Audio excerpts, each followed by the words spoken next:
بسم الله الرحمن الرحيم الحمد لله نحمده ونستعينه ونستغفره ونعوذ بالله من شرور أنفسنا ومن سيئات أعمالنا من يهده الله فلا مضل له ومن يضلل فلا هادي له وأشهد أن لا إله إلا الله وحده لا شريك له وأشهد أن محمدا عبده ورسوله أما بعد فإن أحسن الكلام كلام الله وخير الهدى هدى محمد صلى الله عليه وسلم وإن شر الأمور محدثاتها وكل محدثة بدعة وكل بدعة ضلالة وكل ضلالة في النار. Today we begin the 10th Naqid, the 10th nullifier of Al-Islam. And so Shaykh al-Islam Muhammad bin Abdul Wahhab rahimahullah, he said, Nawaaqidul-Ashir, the 10th nullifier, Al-I'radu an dinillahi ta'ala, لا يتعلمه ولا يعمل به. والدليل قوله تعالى ومن أظلم ممن ذكر بآيات ربه ثم أعرض عنها إنا من المجرمين منتقمون. Rough translation of which is to turn away from the deen of Allah, to turn away al-i'rad an dinillahi ta'ala, from the deen of Allah the Most High, not learning it, لا يتعلمه ولا يعمل به. So he does not learn it, nor does he act upon it. والدليل قوله تعالى, the evidence is the statement of the Most High. Who is more unjust? وَمَنْ أَظْلَمُ مِمَّنْ ذُكِّرَ بِآيَاتِ رَبِّهِ. Who is more unjust than the one who is reminded of the signs of his Lord, ثُمَّ أَعْرَضَ عَنْهَا, and then he turned away from them. إِنَّا مِنَ الْمُجْرِمِينَ مُنْتَقِمُونَ. Indeed, we shall exact vengeance from the criminals. And that verse is Surah Al-Sajdah, 32nd Surah, verse number 22. So Shaykh Muhammad Aman rahimahullah, he begins by first of all saying, he speaks in a general sense and he makes an observation, and he says to turn away from the religion kulliyan, altogether, completely, such that we do not raise generations who come afterwards as Muslims, and that we do not establish Islamic schools to teach the religion, to learn the religion. Rather, all that we do is just establish schools, for example, to learn language, to learn the languages, the Arabic language, or to learn worldly sciences, worldly types of knowledge, or to learn foreign languages, right?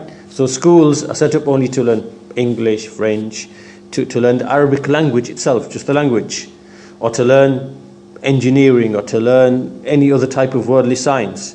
So to turn away from the religion completely and to focus just upon this, and to make all effort, and to make all of one's efforts just to focus upon this, foreign languages, sciences, and Arabic language, stripped of the religion, then the Shaykh says, all of this, it's something that has happened in our time.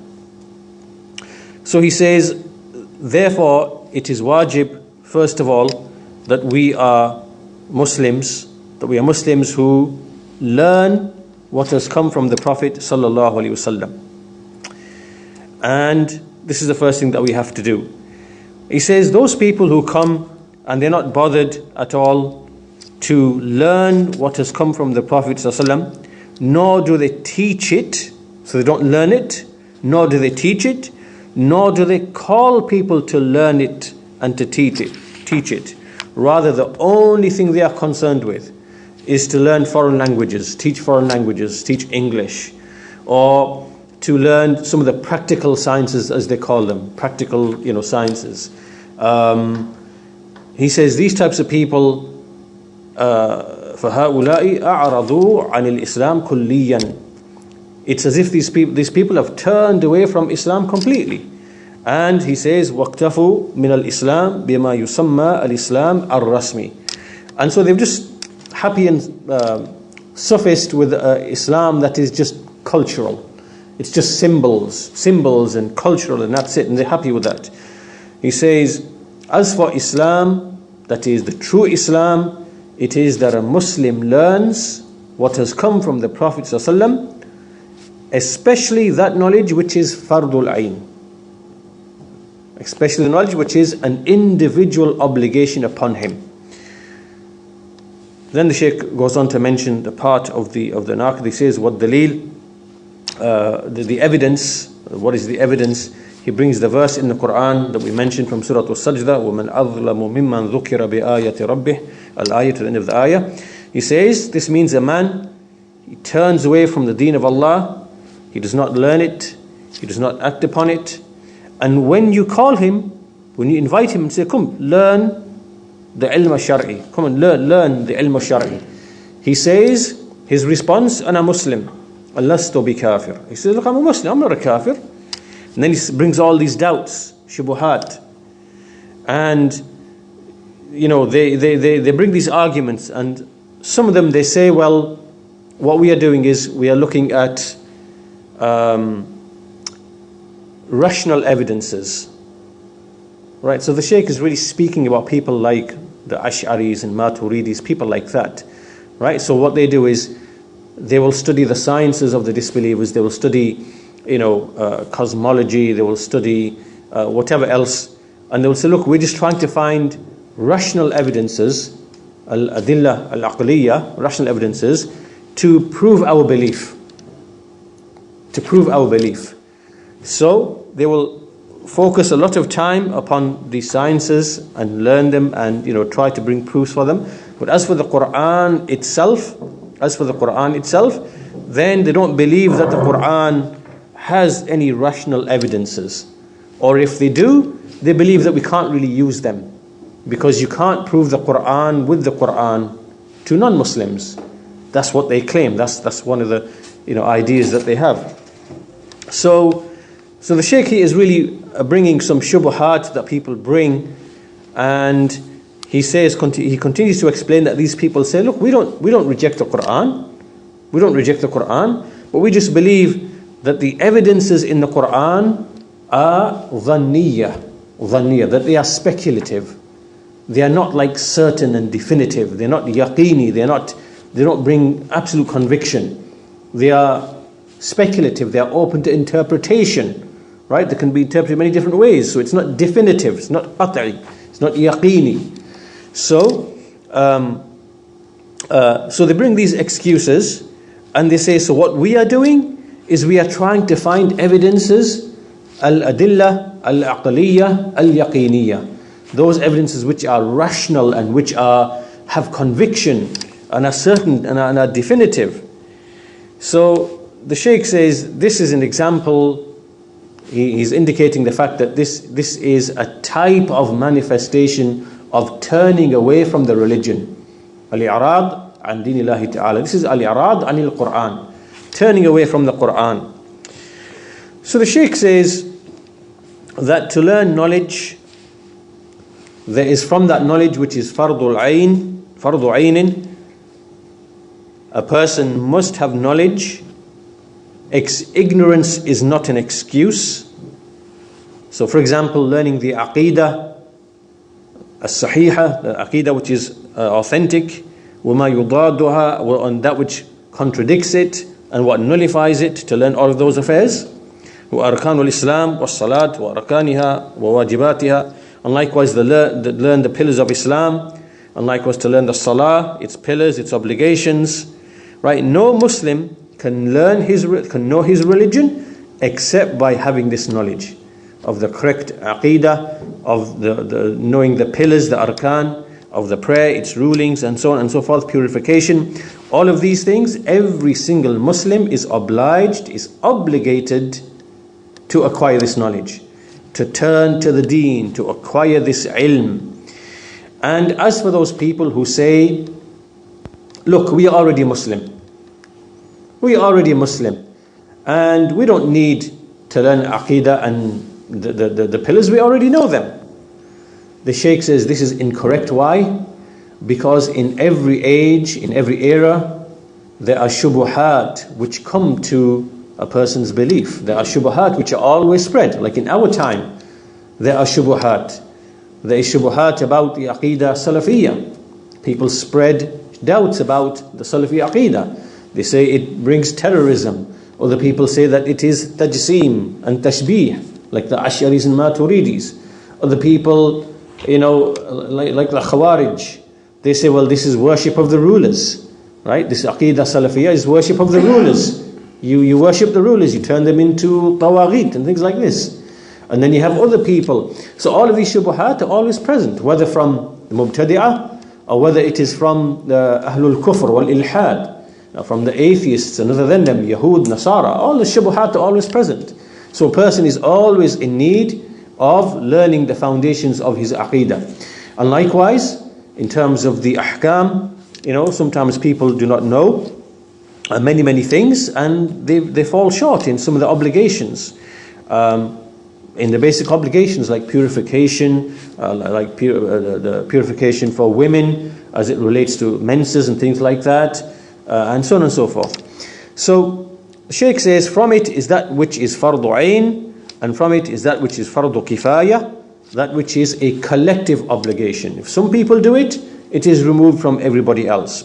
So the Shaykh says, this type of knowledge is only for those people who have the qudra, have the ability, and if they do it, then the obligation is removed from everybody else. He says, for example, the fiqh of the mu'amalat, al-hudud, al-ankiha, things to do with like marriage, things to do with the prescribed punishments, things to do with the dealings, trades, transactions, things like this. All of this is from the fard kifaya. Not every person has to have this knowledge. This knowledge is only necessary at certain times. Want to know the rulings of nikah? Well, you only get married once or maybe twice, whatever else. It doesn't happen every day. So you go and ask the people of knowledge. You learn at the time that you need them. Likewise, transactions, when you engage in a transaction, or likewise. So this is as and when you need that knowledge. So some people have to have that knowledge from the ummah. But as for those which you need every single day, at-tahara, as-salah, and which is routine, al-jum'ah, and as-siyam, and umrah, and things like this, it is an individual obligation to know that, to have that knowledge. Then the Shaykh says, وَلَا يَعْمَلُ بِهِ. So he says, لَا يَتَعَلَّمُهُ وَلَا يَعْمَلُ بِهِ. So he said, the Shaykh here mentioned al-ilm before amal. So he said first, لَا يَتَعَلَّمُهُ. He does not learn it, وَلَا يَعْمَلُ بِهِ. So even if he was to learn the knowledge, even if he did learn the knowledge, it would be of no benefit to him without him acting upon it. And that's why the Shaykh distinguished between these two. And this is indicated in the ayah, فَاعْلَمْ أَنَّهُ لَا إِلَهَ إِلَّا اللَّهِ وَاسْتَغْفِرْ لِذَنْبِكَ وَلِلْمُؤْمِنِينَ وَالْمُؤْمِنَاتِ. In this ayah we see Allah Azza wa Jal mentions, have knowledge that there is none which has a right to be worshipped except Allah. And then he commanded with action, وَاسْتَغْفِرْ لِذَنْبِكَ, and then seek forgiveness for your sin. Al-ilm qabla al-qawli wal-amal. So knowledge is before speech and action. And likewise the Shaykh mentions that Imam al-Bukhari rahimahullah ta'ala, he gave a chapter heading with the same title, Al-ilmu qabla al-qawli wal-amal. And this means that knowledge has to come first and action comes afterwards. So the Shaykh says after this that the Shaykh brought the ayah in Surah As-Sajdah, وَمَنْ أَظْلَمُ مِمَّنْ ذُكِّرَ بِآيَاتِ رَبِّهِ ثُمَّ أَعْرَضَ عَنْهَا إِنَّا مِنَ الْمُجْرِمِينَ مُنْتَقِمُونَ.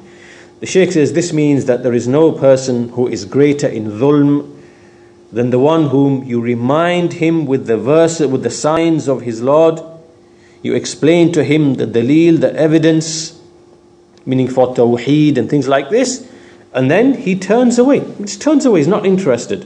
Whether it is because some people, they disbelieve because of they have this tribalism, right? They want to follow the ways of their forefathers. This is tribalism for their forefathers, grandfathers. and what they were upon. Or it could be some people, they just hate the religion. They hate religion. They're not interested. Right? So they turn away. They believe that it is not suitable for this time. Right? They believe it is backward and things like this. And you see many people who are present today, and this is what they believe. They believe that the deen, it is nothing but, harshness, severity. It's not really suitable to the times, and so on and so forth. So whatever the reason, there could be many different reasons why a person is not interested. A person could be just about making money, trade, business. A person could be about just following lusts and desires, pleasures, right? And he can't let go of that, right? So that's the reason he's not interested. So whether it's shahwa, shubha, whether it's kibr, arrogance, whether it's hatred, all of these are different reasons why a person turns away and is not interested in the deen. So the Shaykh says, Allah Azza wa Jal has asked us to seek refuge from these types of qualities, from this quality of people who know and then they don't act. Right? So the proof is brought to them and they turn away and they do not act. This sifa, this quality is from the qualities of the Yahud and the Nasara. Right? And something that Shaykh says, we mention at the beginning in Surah Al-Fatiha every day, اهدنا الصراط المستقيم صراط الذين أنعمت عليهم غير المغضوب عليهم ولا الضالين. Those who are favored are those who combine ilm and amal. Ilm and amal. And those upon whom is Allah's anger are those who have ilm and they do not have amal. And this quality is found, it was found and it is found in the Yahud. Right? And those who do not have ilm and then they make amal. They act without ilm. This is acting upon jahl. And this is the sifat, this is the sifa of the Nasara, the Christians. Even though it's the predominant quality, even though the other party has the other quality as well. So amongst the Yahud are those who act without knowledge. And amongst the Nasara are those who have knowledge and they do not abide by it. Right? So, but the overwhelming quality for the Nasara is acting upon ignorance, and for the Yahud it is having knowledge and not acting.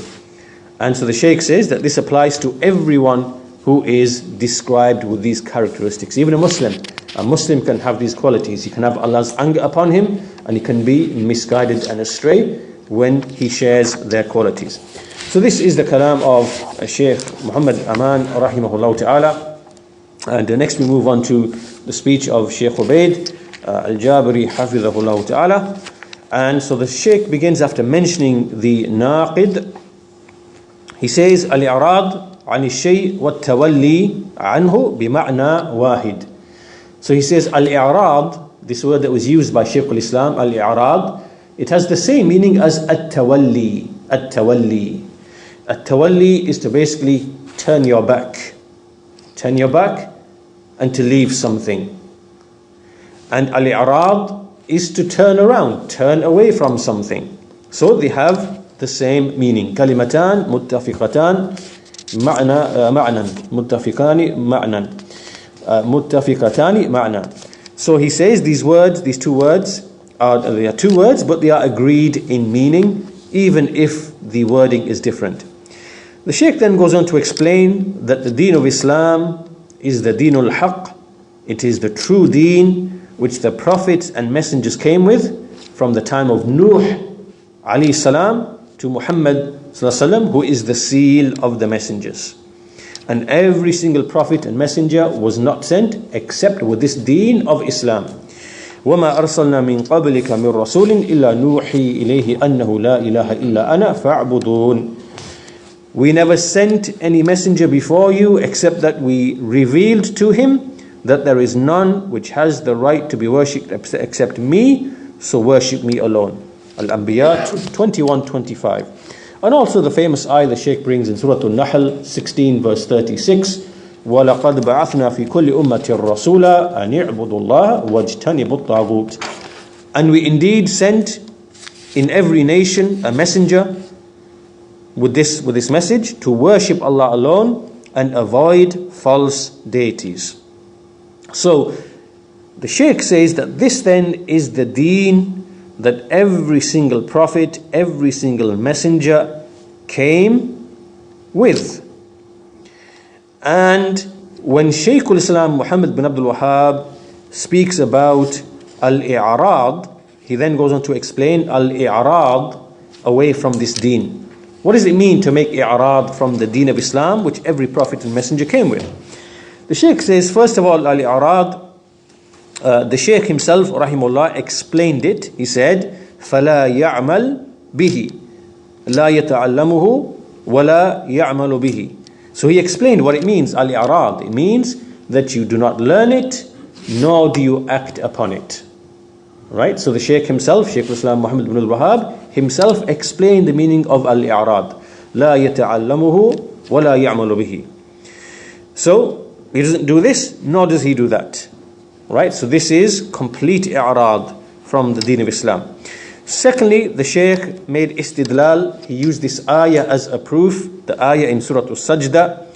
And the Shaykh says this ayah has a number of things. Number one, as-su'al al-istinkari. This is Allah Azza wa Jal. He's asking a question. وَمَنْ أَظْلَمُ مِمَّنْ ذُكِرَ بِآيَةِ رَبِّهِ. So this is like in kind of a rhetorical question. And it is intended to show rejection by way of it. A question by which rejection is intended.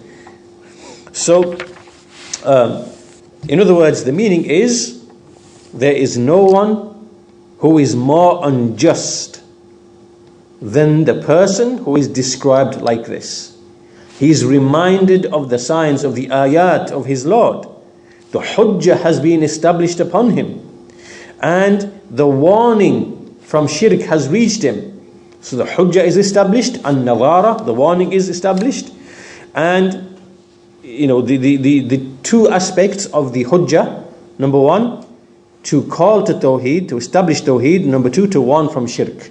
Right? The messengers came with both these two elements in order to establish the hujjah. The hujjah is to clarify tawheed and invite a person to it.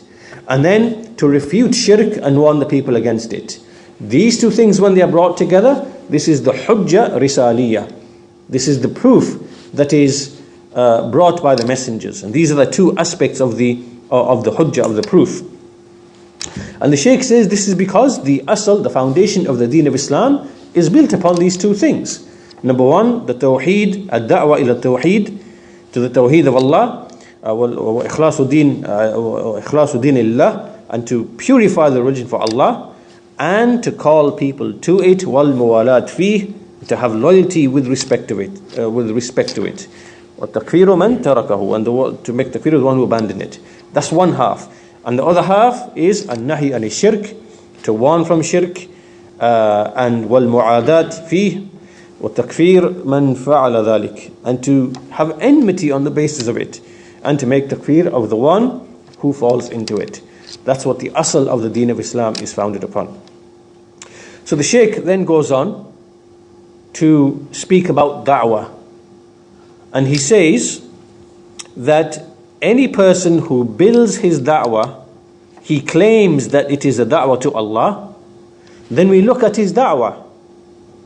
And if we see this ta'asis, if we see that he has founded his da'wah upon these two things, ad-da'wah ila tawheedillah, ila ibadatillah, and on the other hand, an-nahi an shirk, and so on and so forth. Right? If we see that his da'wah is founded upon these things, then the Shaykh says that then we are with this person, and this is because the rest of the religion, everything else in Islam, branches off from these two things. It is the asl of the deen of Islam. And as for everything else, al-mu'amalat, al-ahkam, al-hudud, and so on and so forth, all of these are from they branch off from tawheed. So we look at what is a person calling to, the one who is involved in da'wah, an individual or a group or a party. We see what is he calling to, what is he founded his da'wah upon. And so if we see that he's following the way of Ahlul Sunnati wal Jama'ah, the way of the prophets and messengers, And then the Shaykh says, فَمَرْحَبًا بِهِ وَأَهْلًا وَسَهْلًا. Then welcome to that person, فَهُوَ مِنَّا وَنَحْنُ مِنْهُ. This person is from us, we are from him. And even if he has some deficiency in some issues and some affairs, in some issues, then this is something temporary. It comes and it goes. Person falls into a mistake, he corrects himself or he's corrected and he takes it back. And this is something that comes, goes, and it's not a permanent issue. So, but as for the one who the asl of his da'wah is not founded upon this, then obviously the Shaykh is implying that we are not from that person. So when you look at all the different groups, you see what is the asl of the da'wah of every group. So you see the Ikhwan, Al-Ikhwan al-Muslimin, what's the asl of their da'wah? The asl of their da'wah is to follow the way of the communists and the socialists and the Freemasons and secret societies and things like that, which is to snatch power, which is to topple the authorities and to reach power. That's the asl of their da'wah. And if they are able to use Tawheed to show, look, we're teaching the books of Ibn Taymiyyah, we're teaching the books this is just like they're using it to basically call to the main program, right? It's not the asl of what their da'wah is, rather it's simply a means to an end. The end, the goal, the foundation is to arrive at rule and powership, rule, power and authority, rulership and power, and so on and so forth. So this is the foundation of their da'wah, and that is what they are upon. Same with the Khawarij. The Khawarij, they are angry about financial matters, they are angry about economic matters, they are angry about political matters, and really they want the wealth to come to them. They are the ones who want to be in power, right? This is what they're really driven by. And then they make a pretense that it is to do with religion, right? Then they pretend to be, that this is, that they are zealous for the religion, when they are not. They are not. They are the Messenger ﷺ, he described their deeds as being in vain and false and not going beyond their throats, which means that it is not genuine. And that's why the Salaf, they used to cast doubt upon the Khawarij. Like Sufyan al-Thawri, I believe, yes, he went into a mosque and he saw one of the heads of the Khawarij. And this man was a person who used to believe that it's okay to rebel against the rulers. And he was praying. This man was praying, called Al-Hasan bin Salih al-Hayy, or bin Hayy. And he was praying, and Sufyan al-Thawri picked up his shoes and went and he said, A'udhu billahi min khushu'in nifaq. He said, I seek refuge in Allah from the hypocritical display of khushu'. He cast doubt upon the sincerity of this Khariji. And this is the nature of the Khawarij. They come out and they appear to be pious, righteous, and looking for justice and looking for this, whatever, and they want the Sharia and whatever else. This is the picture that you get. But this picture is false. They are really after authority, money, power, and so on and so forth. That's the Khawarij. And then you see other people like the Sufiya. What are they calling to really? What are they really calling to? They are calling to Wahdatul Adyan, Wahdatul Wujud. Right? This is the end result of where their doctrine it goes to. Right? As for the Tawheed of the messengers, it's not founded upon that. It's not founded upon that. And likewise, At-Tabligh and At-Tahrir, all these groups, you see what's the asl of their da'wah. You see that it does not agree with the asl of the da'wah of the prophets and messengers. So here the Shaykh then just generally he spoke about the issue of da'wah itself, and the Shaykh then goes on to say that if a person's da'wah is not built upon these two foundations, calling to Tawheed and warning from shirk and making al-wala wal-bara around that, then he says this man is only one of two people. Such a man is only one of two people. Number one, al-awwal, dalun, mudillun, sahibu hawa. He's either a misguided person who misguides others, who's following his desires. He doesn't want to follow the sunnah, and he's engrossed in his deviation, and he's trying to misguide the people away from what the Messenger, what he brought of truth and guidance. Or second, either he's one of these, or secondly he is jahilun yad'u ala ghayri basiratin. He is an ignoramus who's just calling to Allah upon jahl, without ilm. And the Shaykh says, whether he's this one or whether he's that one, whether he's dhalun mudil or jahilun, right? Both of these people are not really seeking ilm. This one, the one who's dhalun mudil, he's stuck in the path that he's chosen. He turns away from the sunnah, so he can't be seeking ilm. And the jahil, well, he's jahil, so he can't be seeking ilm, right? So the Shaykh is saying that really these people who deviate away from the way of the messengers, right, either due to hawa or due to jahl, they have something of al-i'rad from the deen of Allah Azza wa Jal. They are making something of al-i'rad from the deen of Allah Azza wa Jal. And the Shaykh then goes on to say, so that's the first thing that we look at in this verse, right? Deviating away from the dawah of the messengers. The second thing that the ayah contains, the Shaykh says, أن هذا الذي أعرض عن آيات الله بعد الذكرى وقامت عليه الحجة مجرم. The one who turns away from this after the dhikr, after the remembrance, after the reminder, and after the hujjah has been established, he is a mujrim, according to the ruling of the verse. The verse has judged him to be a mujrim. And this is because Allah Azza wa Jal, He said, Inna min al-mujrimina muntaqimun. So in the ayah it clearly describes such people as mujrimun. This person has followed the path of the criminals and he's threatened with the same as what Allah threatened them, which is vengeance. If not in this life, then it will be in the hereafter. And this is because this person, he rejected and refused the deen of Allah Azza wa Jal, and he followed his desires, he followed misguidance. And the Shaykh says that there are two types of people. The first person is a person who in general he submits to Allah, submits to the Messenger of Allah, but he just chooses to be ignorant. This is like a lot of Muslims, right? They are Muslim and they might do the obligation here and there, they might, so they're Muslim in general, but he basically doesn't want to learn anything, or he turns away from learning.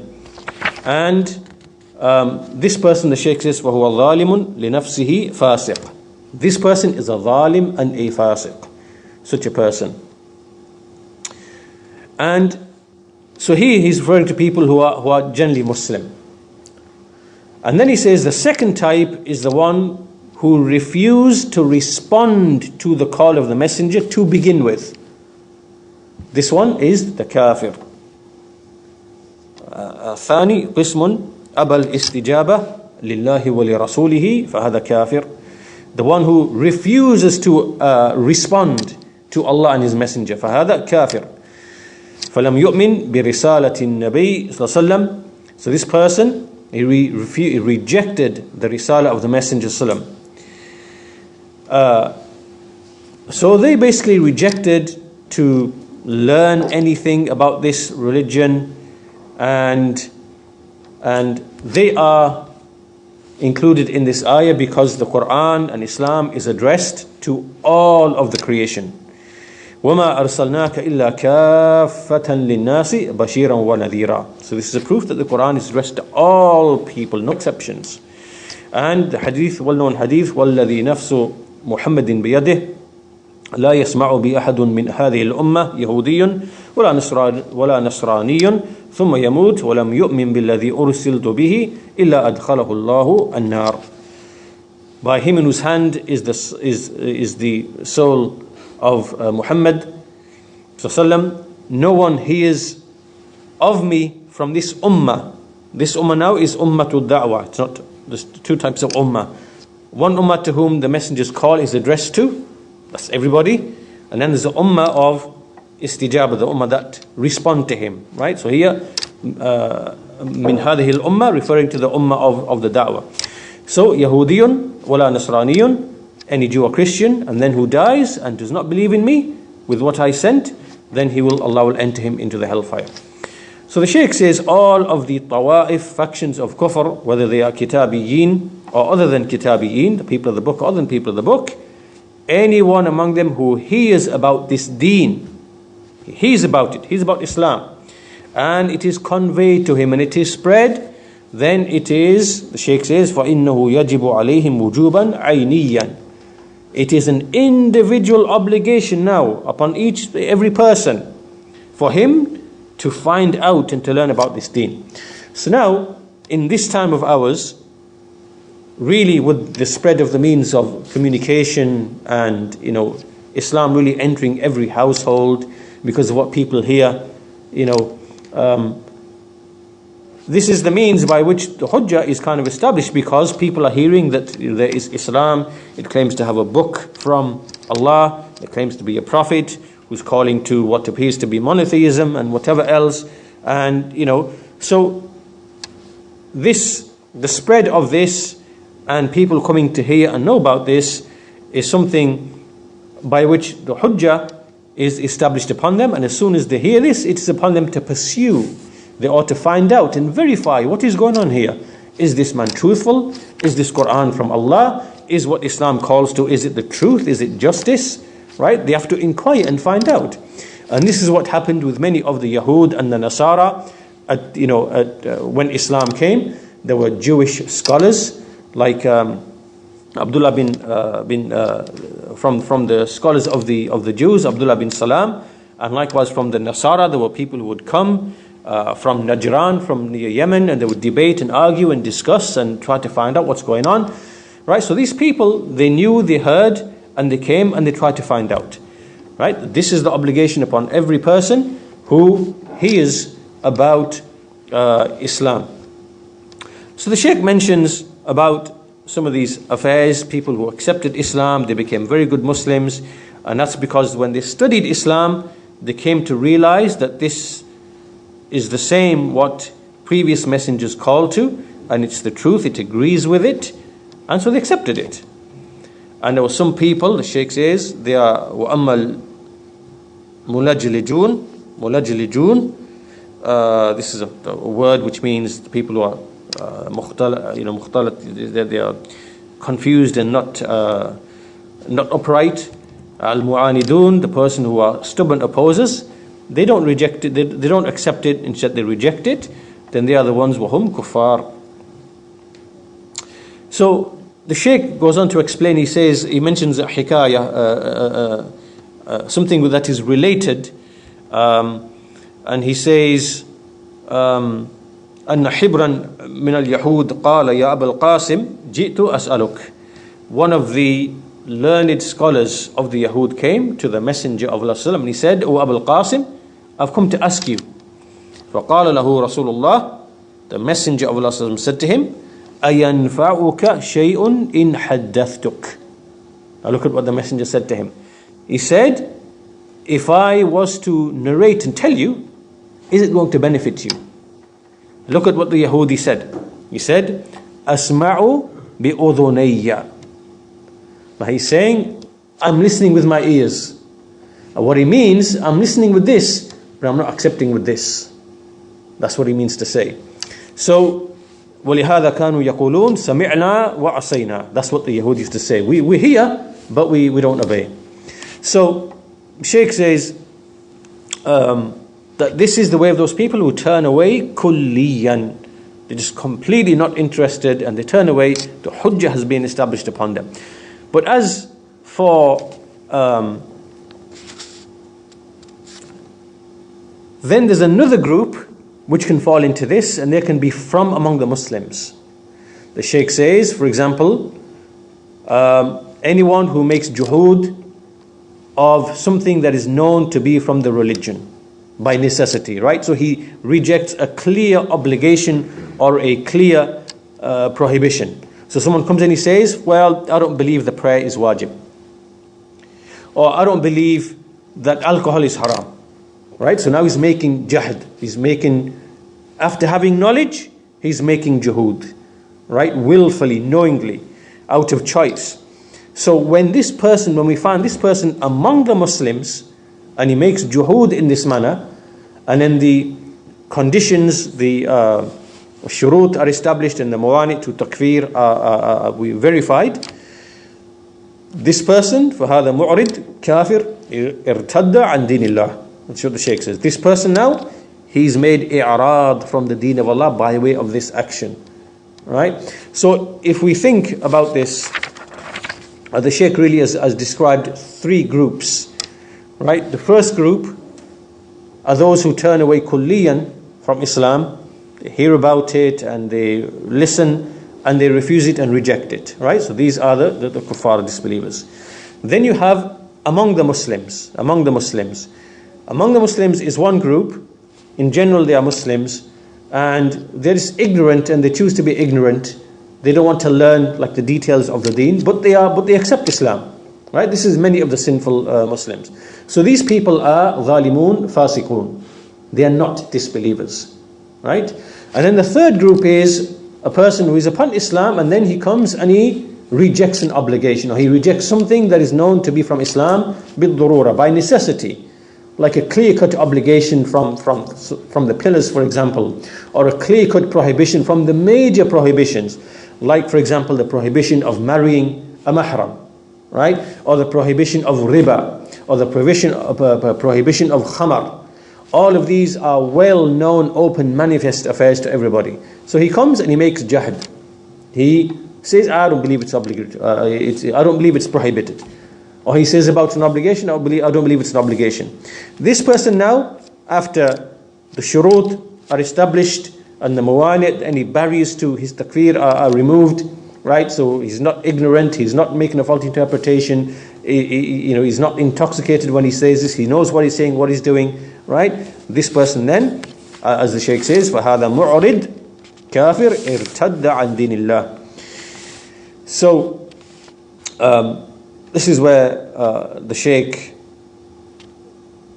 coming to an end of what he explains, and we can bring it to an end here, and he finishes by saying that this istihlal, when a person tries to make something halal which is actually haram, it can be done in two ways.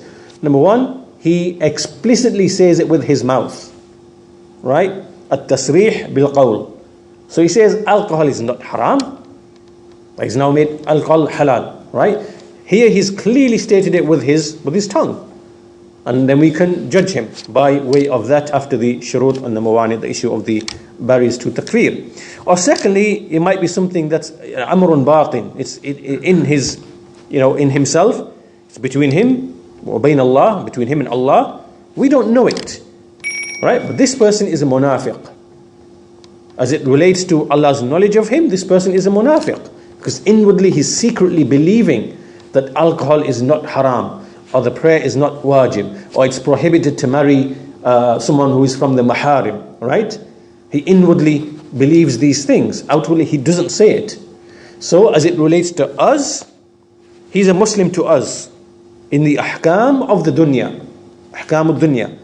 And in the ahkam of the akhirah, as it relates to Allah's knowledge, as it relates to the ruling as it is with Allah, who is all-knowing, then this person is a munafiq, kafirun billah.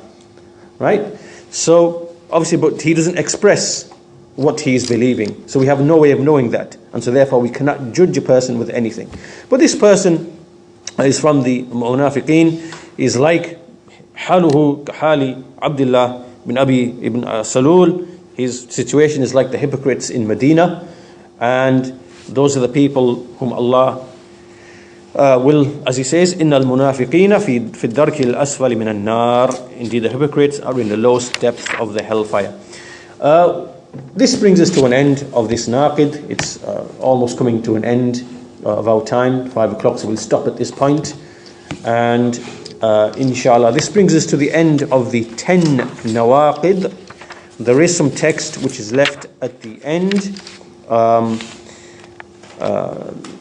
The Shaykh basically mentions that there's no difference between all of these nawaqid. We can quickly finish off, inshallah ta'ala, just to make sure that we complete.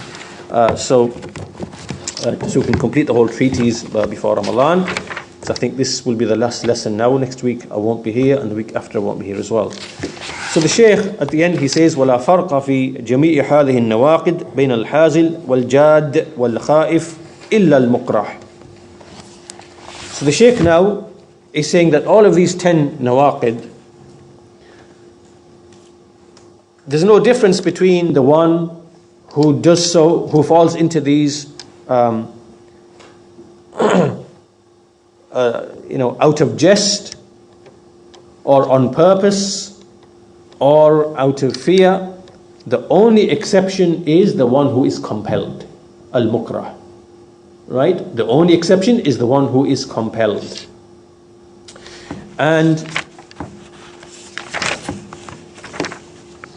to explain, there's a lot of text, and it might take a bit too long.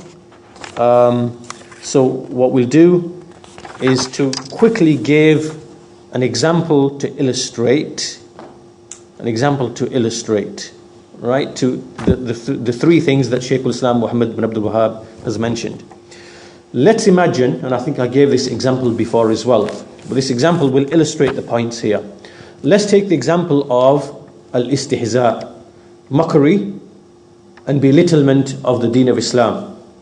So let's say there is a Muslim, and this Muslim is going to be involved in acting in a play. Right? He's going to be acting in a play, in a theatre, on the stage or on a play. And as part of this acting, this Muslim is requested as part of the acting to make fun of the Messenger of Allah sallallahu alaihi wasallam. Right? To make fun of the Messenger of Allah sallallahu alaihi wasallam. Or to belittle the Quran in some way. Right? A copy of the Quran and to belittle it in some way. Right? This is part of the acting that he has to do. Right?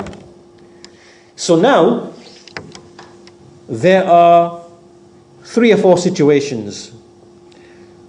We have to distinguish between the qasd and the ba'ith. The ba'ith. A ba'ith is a motive. Why are you doing what you're doing? Qasd is to deliberately choose the action. Do you understand? Let me explain to you the difference. Imagine I walk into a masjid and there's a mushaf on the floor. Right? Somebody's left a mushaf on the floor, and I walk into a masjid, and as I walk into the masjid, my foot kicks the mushaf. Right? Did I have qasd for that action? Yes or no? No. I didn't have qasd for the action. Right? Here the qasd is not established. Right? But let's say there's some person, na'udhu billah, and there's a mushaf. When he comes, he sees the mushaf, he knows it's a mushaf, and he kicks it. This now is qasd. Right? The qasd is established. Qasd is different from the ba'ith. The ba'ith is the motive. The motive, what's the motive? Right? So let's say that person who kicked the Quran, there could be a few different reasons what motivate him to do that. Right? It could be, first of all, the ba'ith could be that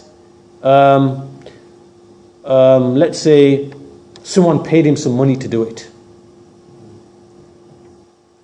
Right? I'll give you £100. Here now the ba'ith is money. Right? That's money now. Or it could be, the ba'ith could be something different. It could be that he's scared of some people, right? And he wants to show them, or he, out of fear of them, he kicks the Quran. Here now the ba'ith, the motive behind it is because of fear. Right? So these 2 examples should show the difference between qasd for the action and ba'ith. Can you see the difference between the 2? Right? It's important to understand the difference between the 2. Right?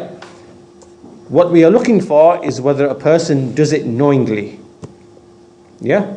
As long as he does it knowingly, what the ba'ith is makes no difference. Do you understand? Right? The person who kicked the Quran makes no difference. Whether he did it for money, whether he did it out of fear out of some people, or whether he did it just as a joke. All of this is irrelevant. This person is a kafir, irrespective of what the motive was. Right? What was the reason for him doing it? Whether for money, whether out of fear of people, whether he did it just as a joke. He didn't really mean it. It wasn't serious. He just did it as a joke, right? So he says, وَلَا فَرْقَ فِي جَمِيعِ هَذِهِ النَّوَاقِدِ بَيْنَ الْحَازِلِ, the one who's just joking around, وَالْجَادِ, the one who's serious, the one who's does it on purpose and serious, وَالْخَائِفِ, or the person who does it out of fear. إِلَّا الْمُكْرَهِ, except, the only exception is what? The one who is compelled. So now imagine someone comes and he puts a gun to the head of this man. He puts a gun now to his head. He says, kick this Quran. Right?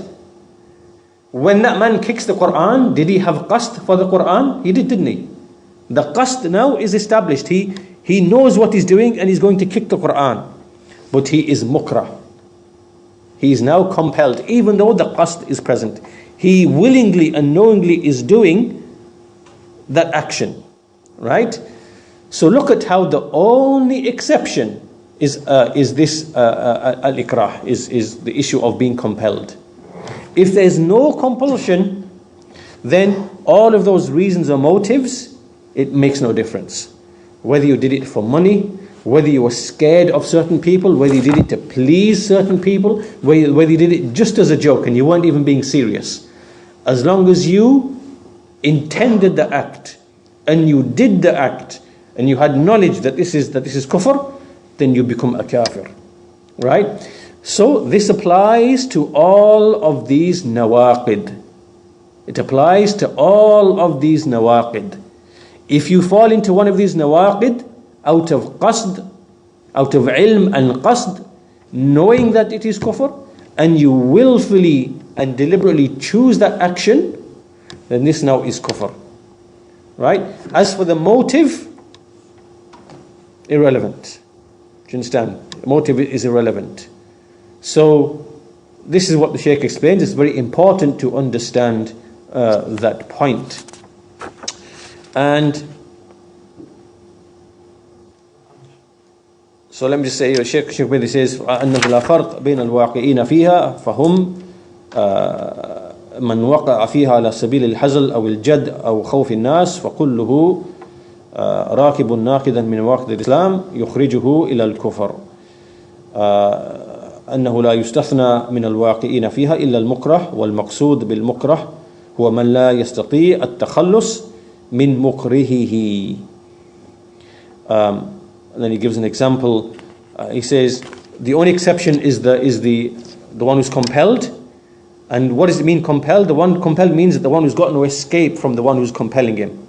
So he says, by way of example, if a kafir came to a Muslim and prevented him from the salah and put a sword to his head, and he said, do not pray in the night or the day, and he stopped him from moving at all, he made him stand or to sit and not move at all, and threatened him with death, then here this person is ma'zur.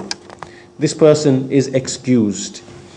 And another example the Shaykh gives of a person brought a sword to a head of a Muslim and said, revile your Prophet, abuse him, make fun of him, otherwise we're going to kill you with a sword. هذا معذور أيضا. This person is also excused. لكن بشرط ماذا أن يكون قلبه مطمئنا بالإيمان. However, there's a condition that this person, when he's saying these things, his heart has to be firm in iman. Inwardly, his heart is firm in iman. إيمانه ثابت. وإنما أجابهم بلسانه فقط. He only responded with his tongue only and nothing else. So this is the meaning of the ayah. إلا من أكره وقلبه مطمئن بالإيمان. So the one who falls into this, then obviously this person is excused. So we can finish here inshallah ta'ala as long as this point is understood. And this brings us to an end of the statement of Shaykh al-Islam Muhammad bin Abdul Wahhab, وكلها من أعظم ما يكون خطرا وأكثر ما يكون وقوعا فينبغي للمسلم أن يحذرها ويخاف منها على نفسه. He said all of these are from the greatest affairs. These 10 are from the greatest affairs which are very dangerous, and they are the most often which occur amongst the people. So it is upon a Muslim to beware of them and to fear them upon himself. نعوذ بالله من موجبات غضبه وعليم عقابه وصلى الله على خير خلقه محمد وعلى آله وصحبه وسلم. We seek refuge in Allah from those things which bring upon His anger and from the severity of His punishment, and may Allah send salutations and make good mention of the best of His creation, Muhammad ﷺ, and upon his family and upon all of his companions. And that's where the treatise ends, and we can round off with that inshallah ta'ala, the end of this treatise. Is that a question now? Do you know, you mentioned about this issue of